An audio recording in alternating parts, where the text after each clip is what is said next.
everybody to the homework of lecture 21. So the lecture 21 was about the for loop, and the homework is as follows. So user enters two natural numbers a and b, and let's say it is given that a is less or equal to b, so for the homework to be a bit easier.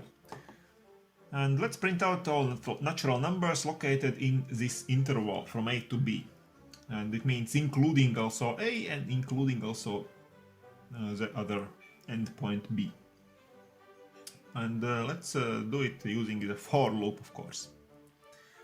And actually this homework has also the advanced version for those of you who find it very easy, the normal version. So the advanced version would be the same starting. User enters two natural numbers a and b, and now print out all natural numbers located in interval from the minimal value of a and b. So minimal of a and b, this is until the maximal of a and b. So what is different from the first version?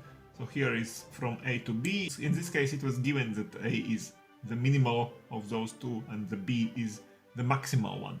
And in the other version here it is not given which one of those two is the minimal, which one is the maximal, and in both cases you must print out numbers within the interval, either from a to b or from b to a. So now try to do the homeworks, both versions preferably, and come back for the solution.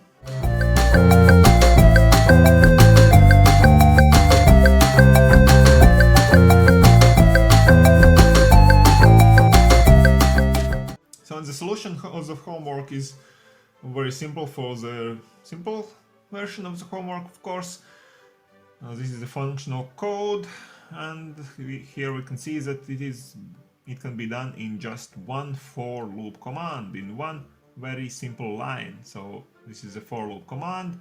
We, for example, use the auxiliary variable I in this case, and we assign the starting value of I, the user entered value a. This is the first number to be printed out. This is the once command executed once before the for loop starts. And now the for loop starts with the condition: if I is still less or equal to b, then we go inside the for loop and we print out the I, the value of I. And afterwards we increase the value of I by 1. So this is one for loop execution. And then we just start over with the next for loop execution. Again we check whether or not this is still true. I is less or equal to b. If it is still true, we again go inside and print out I, and we increase I by 1, and so on.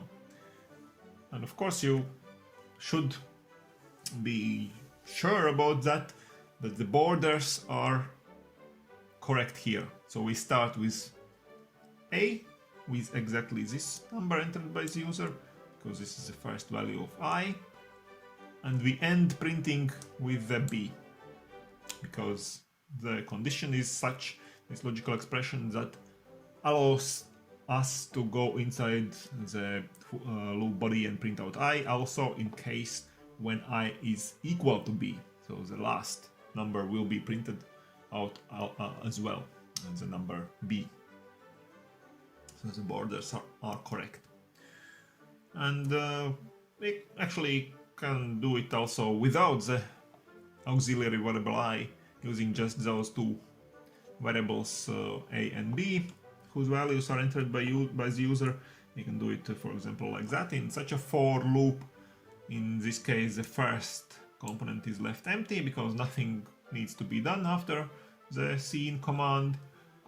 And now the condition could be written something like that: if a is less or equal to b, then we go on and print out the value of a, of the same variable, and then the same variable a is increased by 1.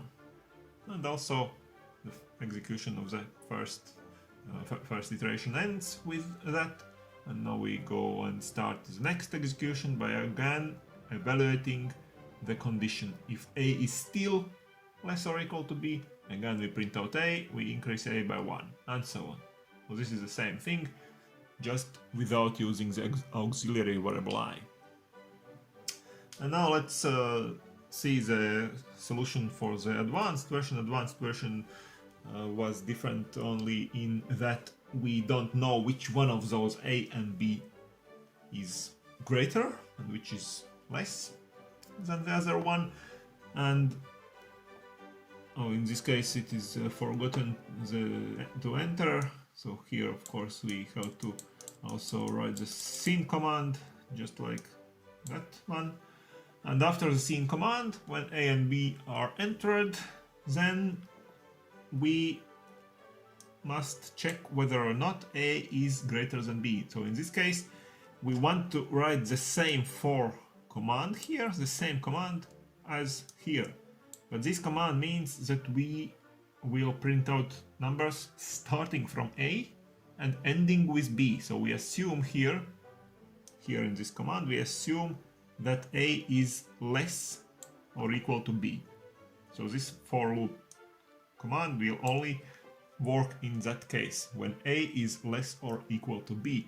So this if command before the for loop command is needed because we want A to be less or equal to B. So if it is not so, if A is greater than B, it means that we have to change those values, swap those values. So in these three commands, we just swap the values of A and B because A is greater than B and we need the vice versa version. So we use the auxiliary variable x in this case, in which we store the old value of A, then we assign to A the value of B, and then we assign to B the old value of A, which is stored in this x. This is how we swap values of two variables A and B. And now when they are swapped, we just print out the numbers regularly. So that's it. I hope you have solved the homework by yourself, and subscribe to my channel, and see you soon in the next lecture.